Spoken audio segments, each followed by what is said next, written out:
Radhe Radhe friends, welcome back to my channel Bhakti with Kavita में आप सबका स्वागत है। आज आप सुनेंगे जया एकादशी की कथा।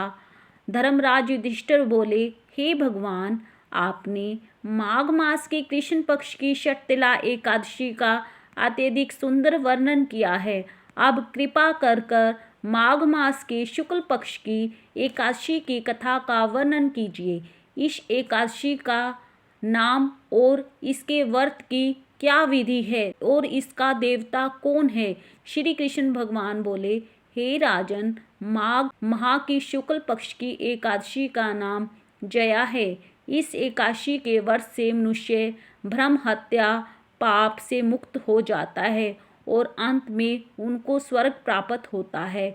इस व्रत से मनुष्य कुयोनि अर्थात भूत प्रेत पिशाच आदि की योनियों से छूट जाता है।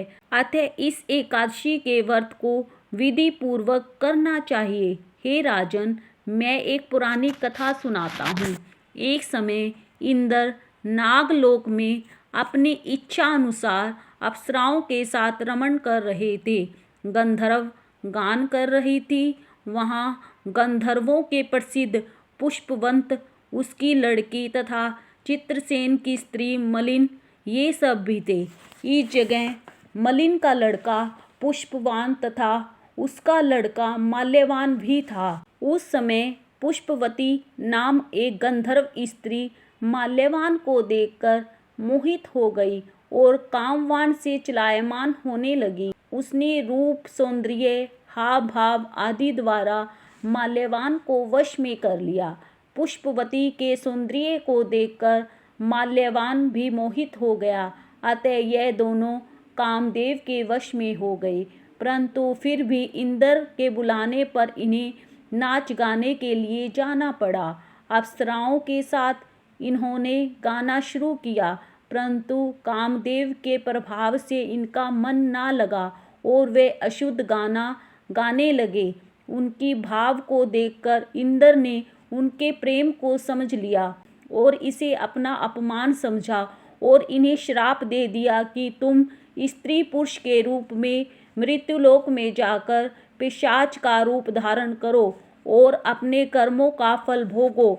इंद्र का श्राप सुनकर ये अत्यधिक दुखी हुए और हिमालय पर्वत पर पिशाच बनकर दुखी पूर्वक अपना जीवन व्यतीत करने लगे। रात दिन इन्हें एक क्षण भी निद्रा नहीं आती थी। इस स्थान पर अत्यधिक सर्दी थी। एक दिन पिशाच ने अपनी स्त्री से कहा, न मालूम हमने पिछले जन्म में कौन सा पाप किया था जिससे हमें यह दुखदाई यह पिशाच योनि प्राप्त हुई है। तभी एक दिन अचानक दोनों की भेंट देवऋषि नारद से हुई। देवऋषि ने उनके दुख का कारण पूछा। पिशाच ने यथावत वह संपूर्ण बात कह सुनाई जिसके कारण पिशाच योनि प्राप्त हुई थी। तब नारद ने उन्हें माघ मास के शुक्ल पक्ष की जया एकादशी की संपूर्ण विधि विधान बताकर उसे करने को कहा। नारद जी के परामर्श से दोनों ने पूरी विधि विधान से जया एकादशी का व्रत रखा।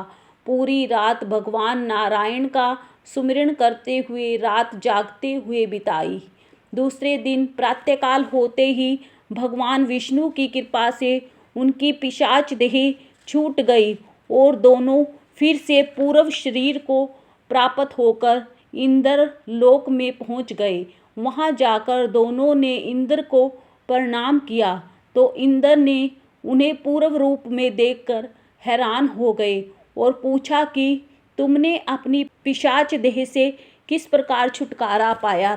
तब दोनों ने उन्हें अपना पूरा वृत्तांत सुनाया। इस पर माल्यवान बोला कि हे देवराज इंद्र, भगवान विष्णु के प्रभाव तथा जया एकादशी के प्रभाव से हम लोग पिशाच देह को छोड़कर पवित्र हो गए हैं और हम अन्य लोगों के भी वंदनीय हो गए हैं, क्योंकि शिव भक्त हमें लोगों के वंदना करने योग्य है।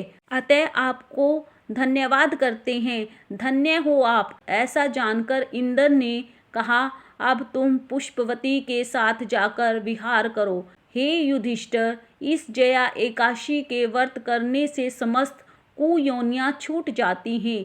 जिस मनुष्य ने भी इस एकादशी का व्रत किया है उसने मानो सब यज्ञ तप आदि कर लिए हो। जो मनुष्य भक्ति पूर्वक जया एकादशी का व्रत करता है वह अवश्य ही 1 सहस्त्र वर्ष तक स्वर्ग में निवास करता है।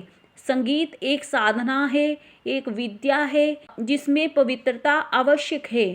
फिर जिस सभा में अपने से बड़े गुरुजन आदि उपस्थित हो वहाँ प्राणी को स्वयं मर्यादा बनाए रखनी चाहिए ताकि गुरुजनों का सम्मान बना रहे। गुरुजनों का अपमान करने वाले घोर नरक भोगते हैं। राधे राधे फ्रेंड्स। अगर आपको मेरी वीडियो अच्छी लगे तो मेरे चैनल को लाइक शेयर एंड सब्सक्राइब जरूर करें।